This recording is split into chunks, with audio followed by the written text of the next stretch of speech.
गहरा गहरा नत्थू खैरा, जिसको देखो मेरा मजाक उड़ाना, फालतू की बातें करना, फालतू के डिग्स लेना, फालतू के मखौल उड़ाना, सारा इनका सेंस ऑफ ह्यूमर क्लोज, मुंह सिल गया है।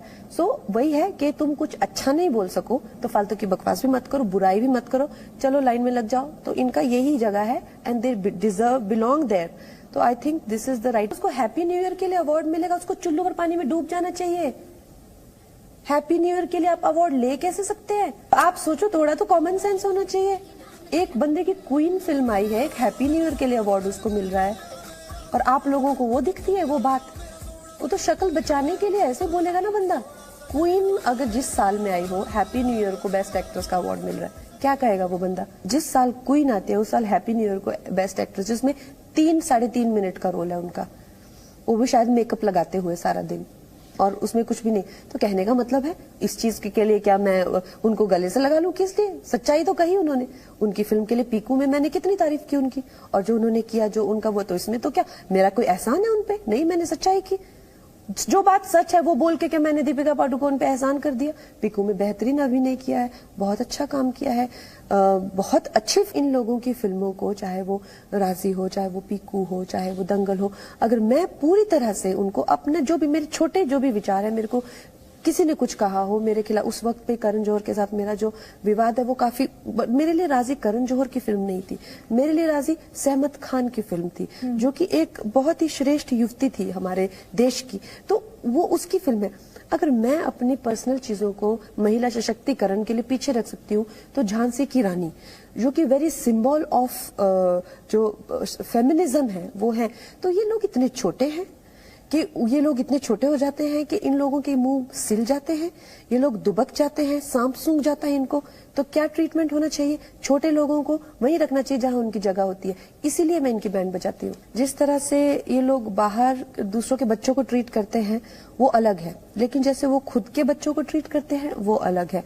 तो ये इस तरह का जो उनका जो गंदा भद्दा रूप मैंने देखा है, तभी तो मैं इन लोगों को बिल्कुल जूते की नोक पे रखती हूँ, क्योंकि मुझे पता है इनकी एक्चुअली जगह ही वहाँ। जो क्रिटिसिज्म है, समीक्षा जो है, वो पत्रकारों का काम है। किसी भी चीज को एनालाइज करना, उसके बारे में विपक्ष के विचार रखना, तो एक अच्छी बात है, क्योंकि ऐसा तो नहीं होना चाहिए कि सिर्फ आपकी बड़ाई ही होनी चाहिए। कुछ ऐसा भी वर्ग होगा जो आपको पसंद नहीं करेगा, और उसमें मैंने हमेशा ही कंस्ट्रक्टिव क्रिटिसिज्म को, जितना आप मेरे कहीं भी इंटरव्यूज उठा के देख लीजिए पुराने, मैंने हमेशा ही कहा है कि अगर मैंने अपनी भाषा को लेकर, अपने फैशन सेंस को लेकर, अपनी एक्टिंग को लेकर जो भी सुधार किया है, उन्हीं लोगों की वजह से किया है जिन्होंने मुझे क्रिटिसाइज किया है, जिन्होंने समीक्षा करने के लिए भी तो आपको किसी में बहुत रुचि दिखानी पड़ती है ना, उसको अच्छे से एनालाइज करना पड़ता है, क्या इसमें प्रोज हैं, क्या कॉन्स हैं, क्या चीज कहाँ जा रही है, क्या चीज कहाँ जानी चाहिए थी।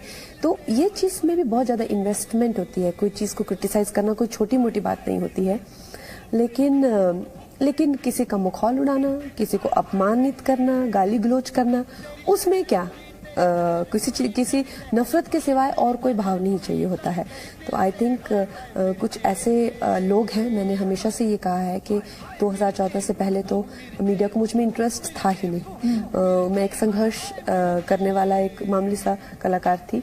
2014 के बाद में जो मुझे सक्सेस मिली है उसमें मीडिया का बहुत बड़ा हाथ रहा है।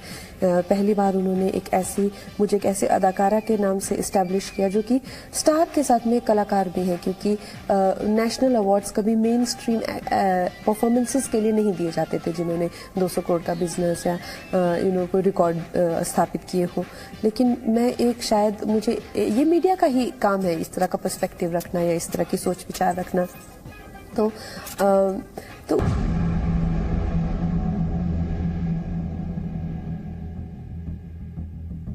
मुझे तो इनके साथ काम ही नहीं करना है, वो तो मैं इनके मुंह पे कहती हूँ। हम जैसे छोटे शहरों के लोग इन इंडस्ट्री में आते हैं तो हमारी हिंदी बोलने की खिल्ली उड़ाते हैं।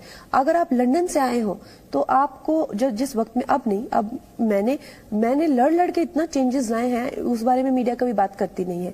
लेकिन जब मैं आई थी इंडस्ट्री में, तो अगर आपका इंग्लिश एक्सेंट हो तो आपको हिंदी फिल्मों में काम मिल जाएगा, लेकिन अगर आपको शुद्ध हिंदी आती है तो आपको हिंदी फिल्मों में काम नहीं मिलेगा, आपकी बेइज्जती। सिस्टम ने बताया कि कैसे आपने महेश भट्ट की अगली फिल्म को साइन करने से मना कर दिया था, तो वो लम्हे की स्क्रीनिंग पर उन्होंने आप पर चप्पल फेंकी। इस तरीके का व्यवहार सभी लड़कियों ने देखा है? नहीं, ओनली जो लड़कियां बाहर से आती हैं। जिस तरह से ये लोग बाहर दूसरों के बच्चों को ट्रीट करते हैं वो अलग है, लेकिन जैसे वो खुद के बच्चों को ट्रीट करते हैं वो अलग है।